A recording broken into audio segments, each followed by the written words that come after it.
Bonjour mon frère, bonjour ma sœur. Je suis votre serviteur et frère Gabriel Messi. Et je vous salue au nom tout puissant de Jésus-Christ. Je vais essayer de vous faire la révélation de certaines choses pour essayer de vous réveiller. Vous réveiller parce que vous pensez peut-être que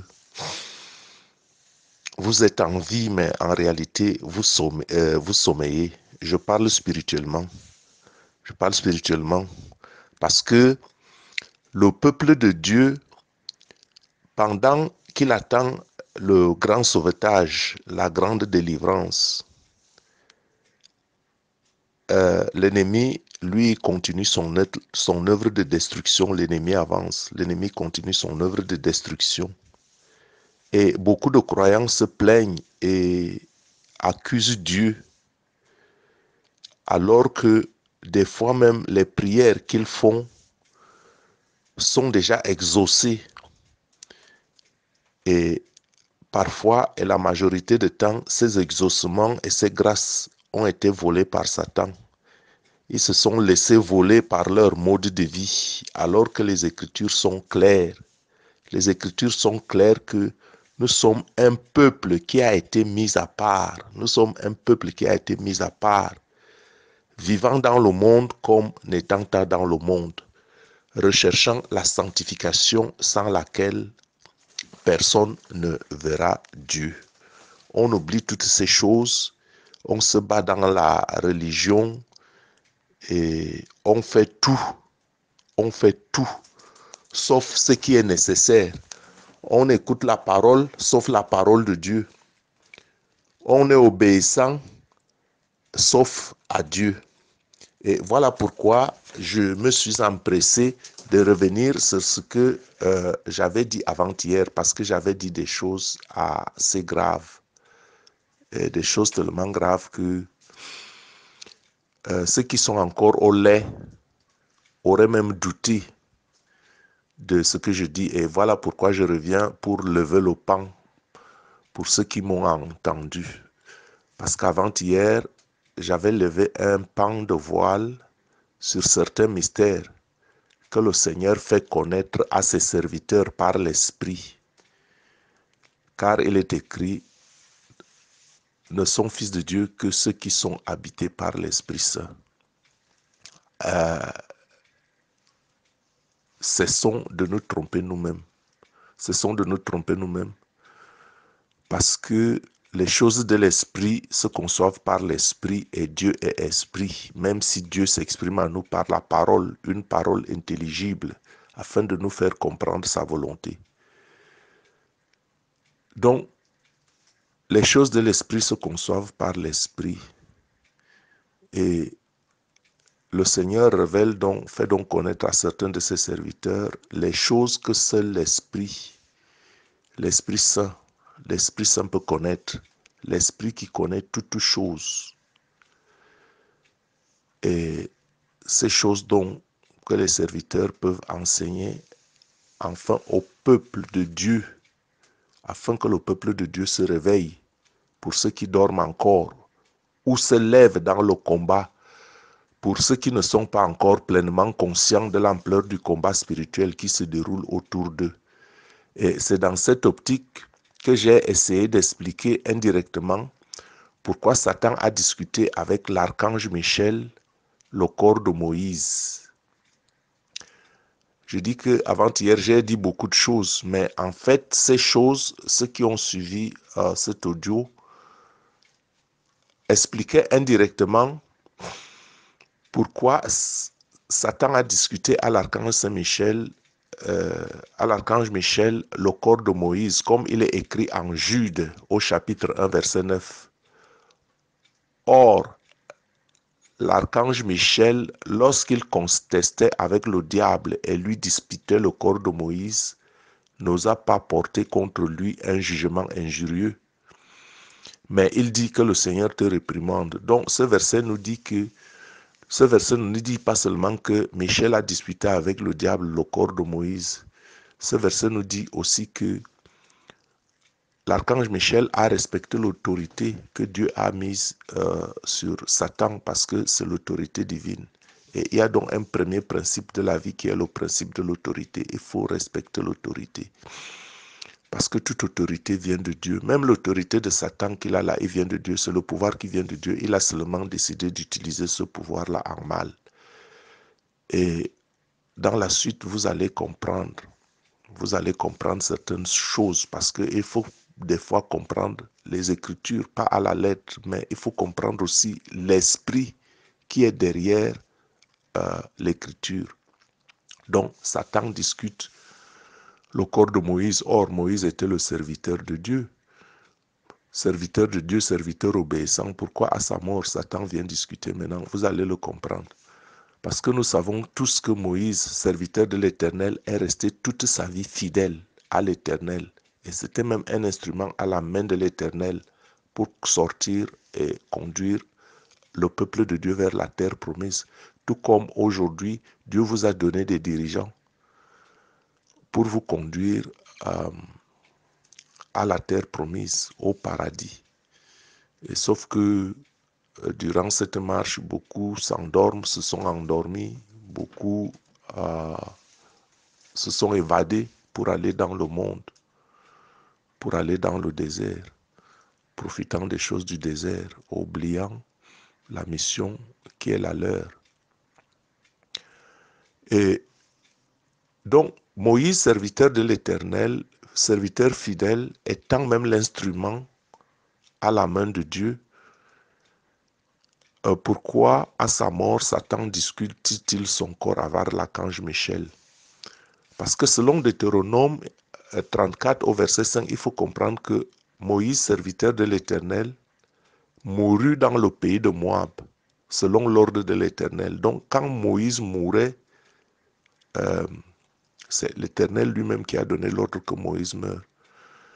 Et nous aujourd'hui sur terre, on a fait de la mort, je ne sais pas, un objet d'effroi, un mystère. Il est vrai que le monde de la mort, il appartient à Satan.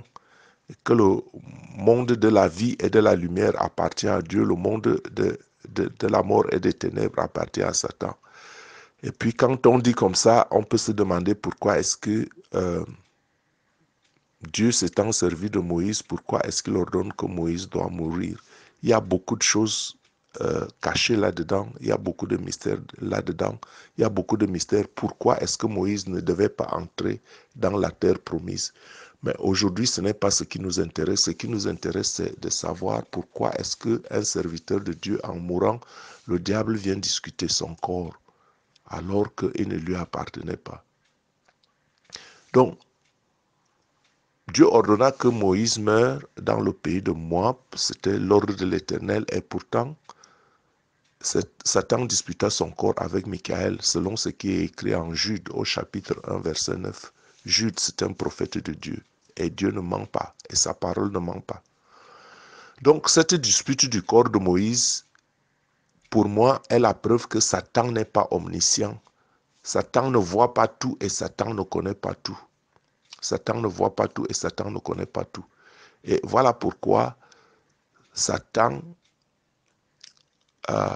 vous associe souvent une cohorte de démons. Satan vous associe une cohorte de démons pour vous suivre, pour vous épier, pour savoir tout ce que vous faites parce qu'il n'est pas omniscient. Et voilà pourquoi Dieu vous demande de vous sanctifier, parce que quand vous sanctifiez, les démons et tout ce monde-là n'aura pas de place dans votre vie. Mais quand vous allez dans le monde, quand vous allez dans le terrain de Satan, alors Satan vous associe une cohorte de démons qui vont faire de vous leurs esclaves, qui vont vous épier, qui vont savoir vos habitudes, qui vont vous tenter. Et lorsque vous tentez, des fois même, ils réussissent par posséder certaines âmes. J'avais déjà dit que l'homme est corps, âme et esprit. L'homme n'est pas corps, âme et esprit, mais l'homme est un esprit ayant une âme qui habite un corps. Donc le corps est l'habitation de l'homme. Et si le corps est l'habitation de l'homme, ça veut dire que plusieurs esprits peuvent habiter ce bâtiment si jamais on ne fait pas de cette habitation le temple du Saint-Esprit. Parce que Dieu n'a pas de partage. Dieu est un Dieu jaloux. Quand le Saint-Esprit est en vous, dans votre habitation, il n'a pas de partage. Il a le seul partage qu'il est, c'est avec vous-même, avec votre esprit, puisque vous faites un en Jésus-Christ, comme le Père, le Fils et le Saint-Esprit font aussi un. Bon, donc maintenant, ce n'est pas le sujet. Et je dis donc que Satan n'est pas omniscient et Satan ne connaît pas tout. Et Satan n'est pas tout puissant. Il n'est pas capable de faire toutes choses. Il essaye par les moyens, dans la limite de l'autorité qu'il a reçue de Dieu, de donc détruire vos vies. Et voilà pourquoi la dispute avec le corps de Moïse démontre que Satan est limité, quels que soient les cas. Et qu'il n'est pas tout puissant et il n'est pas omniscient comme Dieu. Bon, pourquoi je dis cela? Je dis cela parce qu'avant-hier, j'avais dit quelque chose qui aurait pu choquer les esprits qui se nourrissent encore au lait spirituel. En réalité, Dieu a demandé à Moïse de jeter son bâton. Lorsque Dieu avait rencontré Moïse dans le mont Horeb, Dieu avait demandé à ce que Moïse jette son bâton. Et ce bâton était devenu un serpent. Or, tout le monde sait que le serpent symbolise Satan. Satan est le serpent ancien qui a fait tomber nos ancêtres Adam et Ève. Et même les Écritures par le prophète Ésaïe au chapitre 27, verset 1, parlent du Léviathan comme serpent fuyard.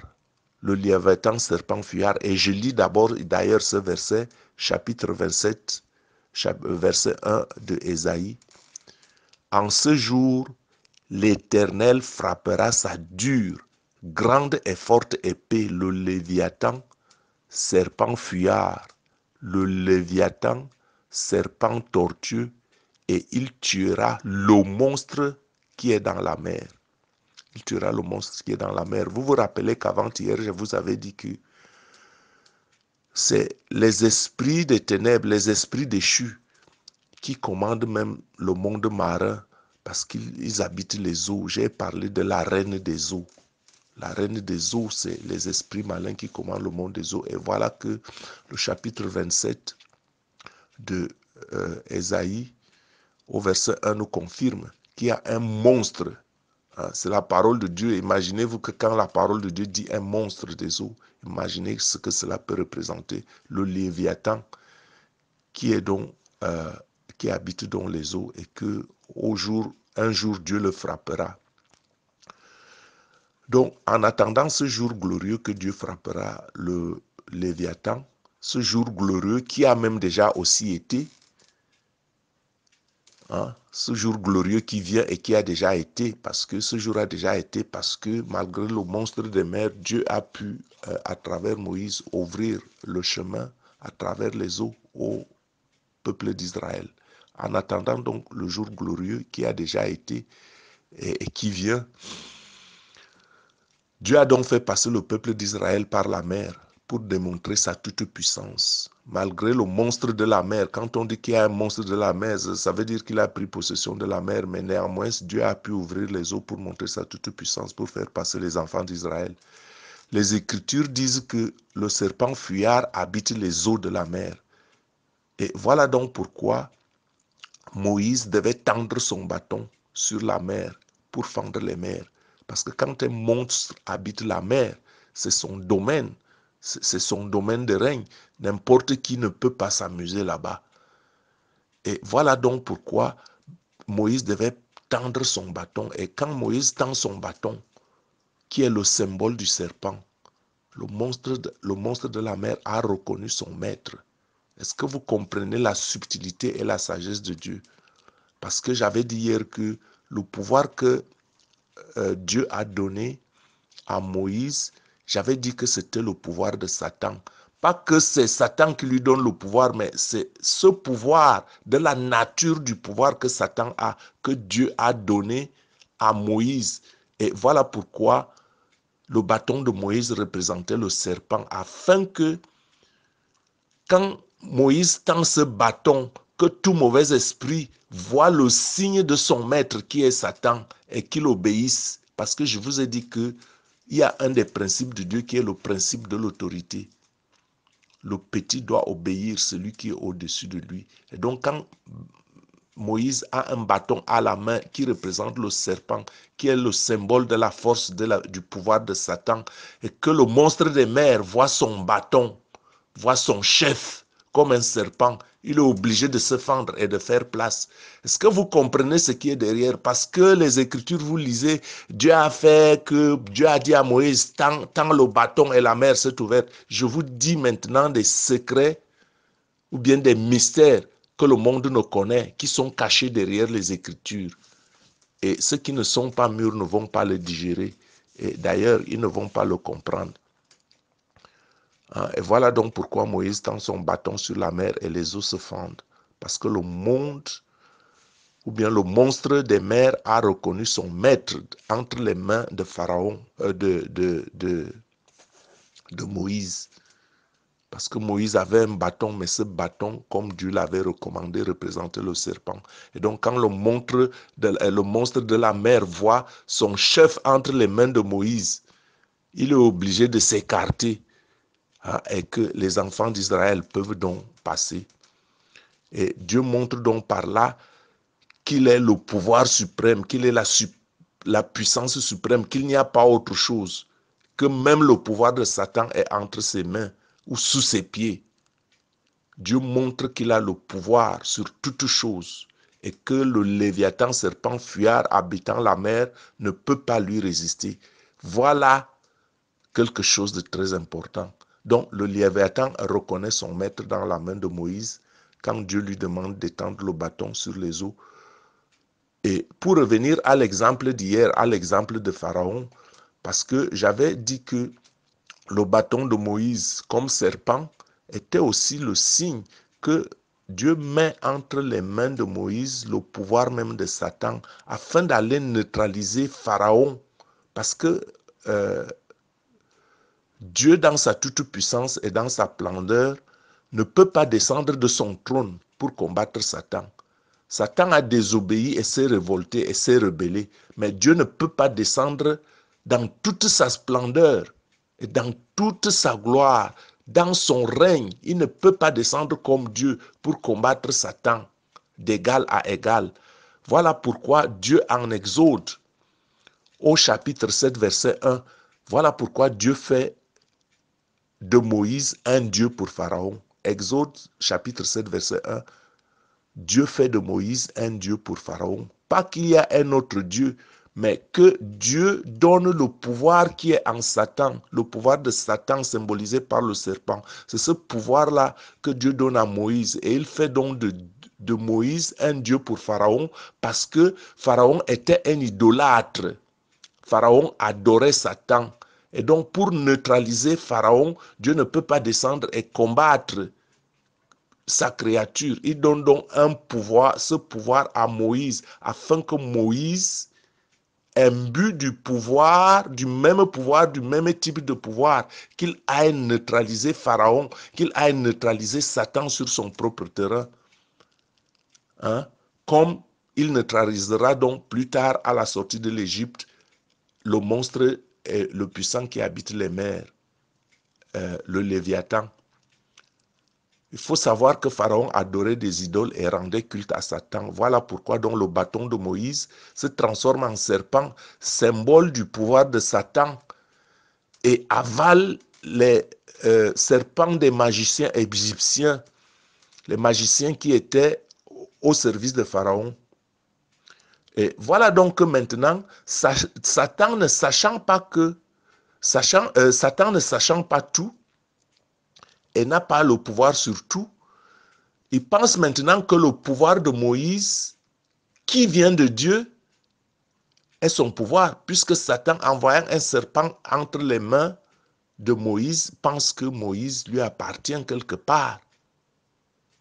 Et pense que,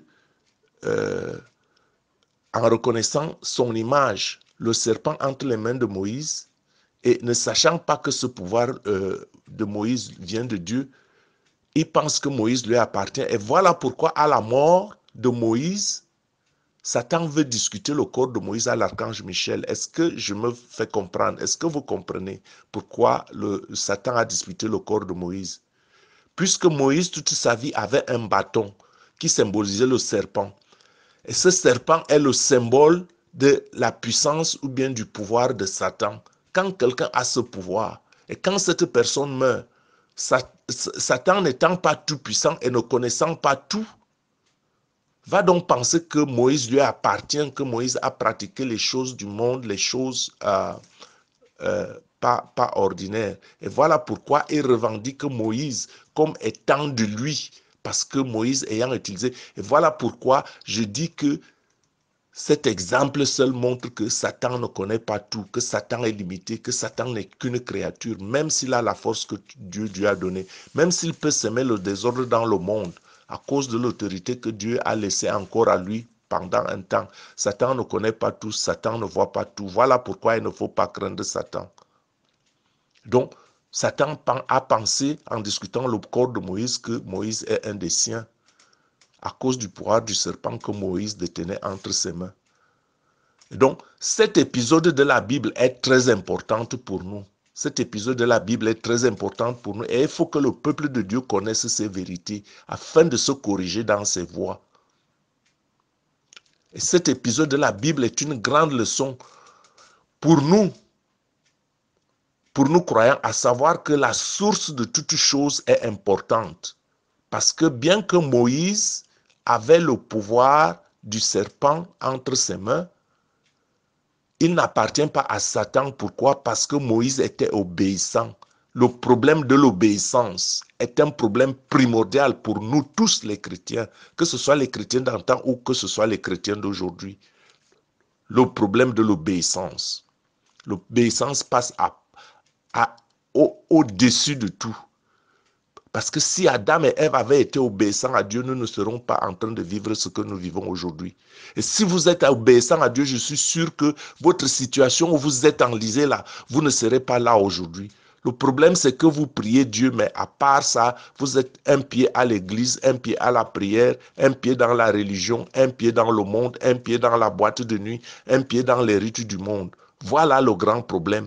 Parce que vous n'écoutez pas la parole de Dieu. Et quand on vous dit de vous sanctifier, vous dites que Jésus-Christ est mort pour nous, il nous pardonne les péchés. Cela seul suffit. Vous attendez la grande délivrance. Et beaucoup seront surpris. Et la deuxième chose qu'il faut savoir, c'est que quand on a un pouvoir, il vient de qui? La source de notre pouvoir, la source de ce que nous faisons.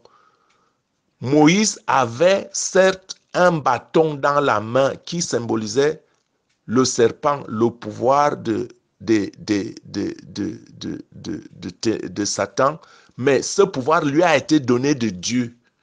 Et toute chose dont Dieu est la source est bonne, parce que Dieu est le créateur, suivant les desseins qu'il s'est définis. Quand Dieu donne quelque chose à quelqu'un, si Dieu est la source, quel que soit le cas, cette chose est bonne. Si on reste obéissant à Dieu parce qu'on suit les instructions de Dieu. Et le grand problème des dirigeants de l'Église aujourd'hui, c'est qu'ils ont reçu un pouvoir de Dieu, mais ne sont plus obéissants à Dieu, ne peuvent pas entendre de Dieu, ne peuvent pas écouter Dieu. Ils font ce qu'ils font. Et ils vous diront qu'il faut bénir les homosexuels, par exemple, alors que la parole de Dieu est claire. Que l'homosexualité est une abomination devant lui. Et donc, quand quelqu'un se lève et dit qu'il faut bénir les homosexuels, vous pensez qu'il sert qui en ce moment? Il ne sert plus Dieu parce qu'il n'est plus obéissant à Dieu. Donc, le grand problème est de savoir de qui vient ce que tu as. De qui tiens-tu ton pouvoir? De qui tiens-tu obéissance? À qui obéis-tu? Es-tu obéissant? Et obéissant à qui? Obéissant à la parole de Dieu, obéissant à Dieu. Moïse avait le bâton qui se transformait en serpent, mais Moïse était fidèle serviteur de Dieu et obéissait à Dieu. Ça veut dire que ce qu'il faisait, c'est pour Dieu qu'il le faisait. C'est comme Dieu qu'il le faisait. Et voilà pourquoi il est resté fidèle à Dieu et obéissant. Et voilà pourquoi il ne peut pas aller dans les ténèbres. Parce que ce qu'il a fait, il a fait la volonté de Dieu. Il a exercé pour Dieu. Et Satan, ne sachant pas tout, il vient discuter son corps. Donc, même aujourd'hui, il y a un nom qui ont le nom de Jésus-Christ sur leurs lèvres, mais obéissent à Satan, et leurs œuvres ne sont pas les œuvres de Dieu, les œuvres de Jésus-Christ, mais les œuvres des ténèbres. Parce qu'on reconnaîtra ceux qui sont de Jésus-Christ par leurs œuvres.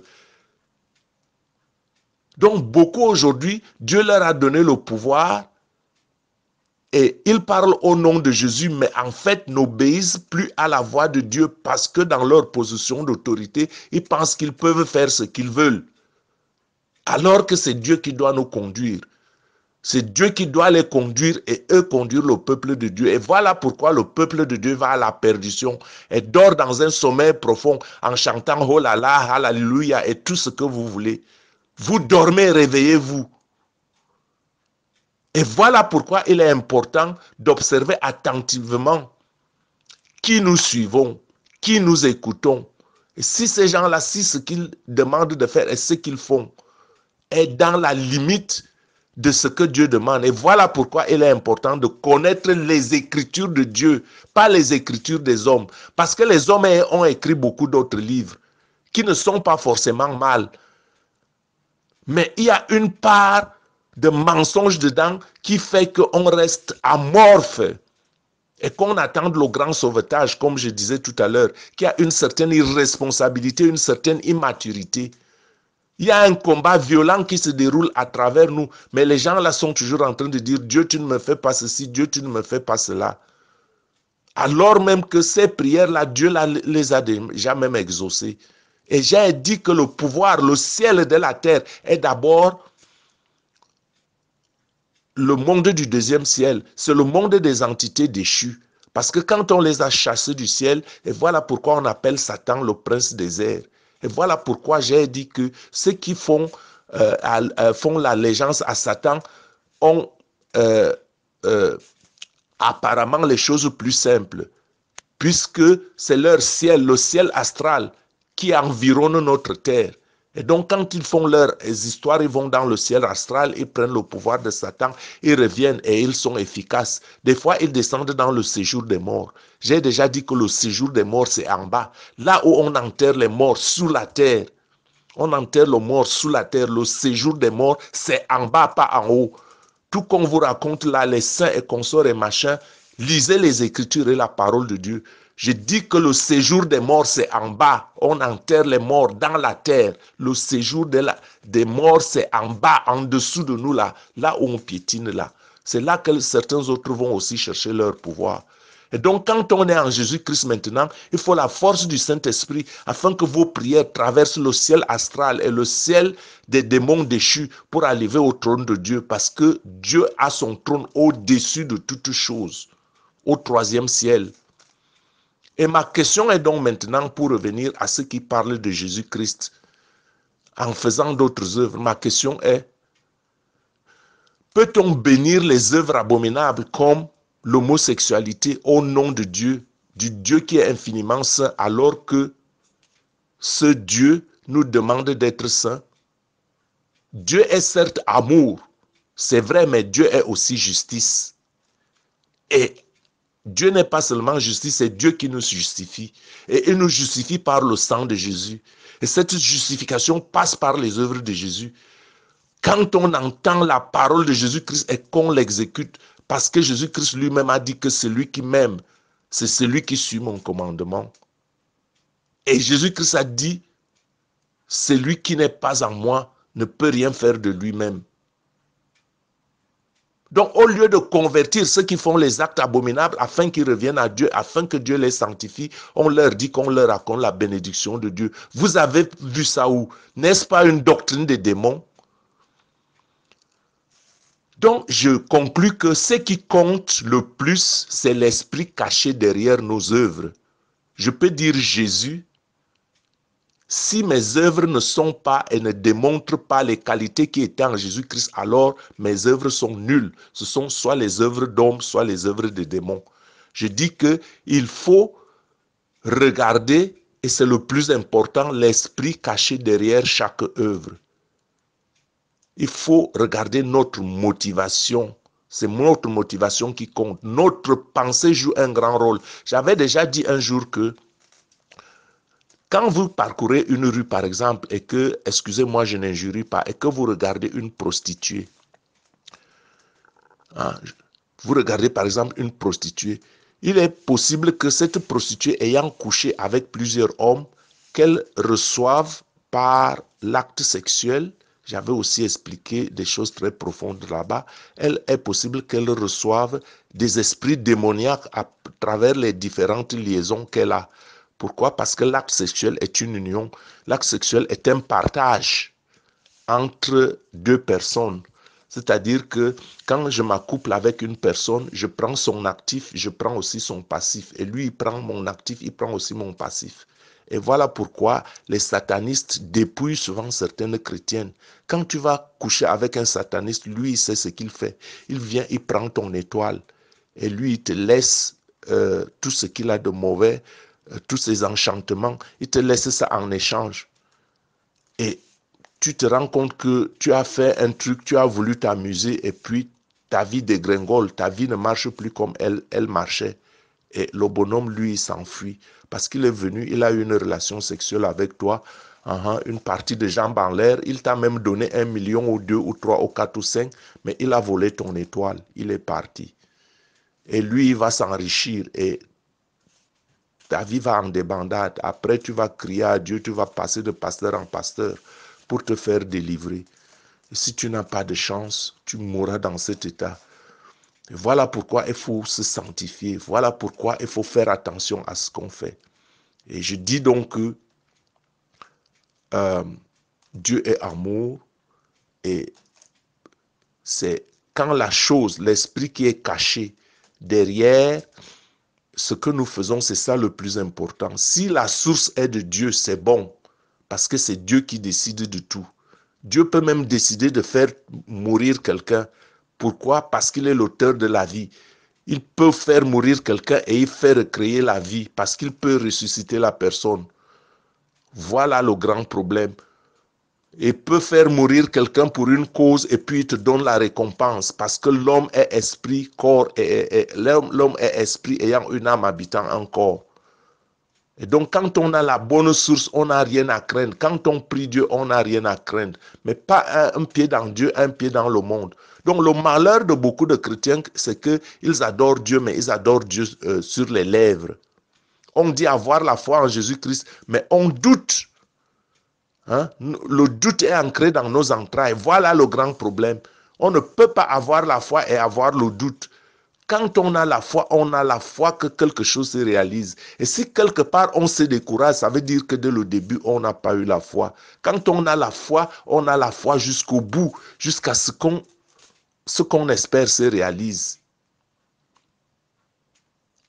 Et le doute, c'est la première attitude de Satan. Le doute s'oppose à la foi. Or, sans la foi, basée sur l'obéissance de la parole de Dieu, on ne peut pas être agréable à Dieu. Et voilà la source de beaucoup de blocages. Mes frères, mes sœurs, je vous aime en Jésus-Christ. Je suis votre serviteur Gabriel Messi. Je m'arrête ici pour ne pas être très long. On en reviendra sur des épisodes et sur des mystères dans les Écritures, afin de voir l'esprit qui est derrière les Écritures. Il ne faut pas voir les choses juste à la lettre et lire pour lire. Il faut qu'on comprenne l'esprit qui est derrière les Écritures. Et l'esprit qui est derrière les Écritures aujourd'hui est que il faut que Dieu soit la source. Il faut rechercher la voix de Dieu et être sûr que ce qu'on en entend, c'est la parole de Dieu, afin que cette parole nous purifie. Il faut être sûr que la parole qu'on entend vient de la source, cette source qui nous purifie à travers la parole qu'on écoute. Et cette source qui fait que cette parole, comme elle est créatrice, qu'elle crée, qu'elle régénère, qu'elle nous guérisse à travers elle et qu'elle nous reforme, qu'elle redresse notre esprit sur la bonne voie. Soyez bénis au nom du puissant de Jésus, je vous aime.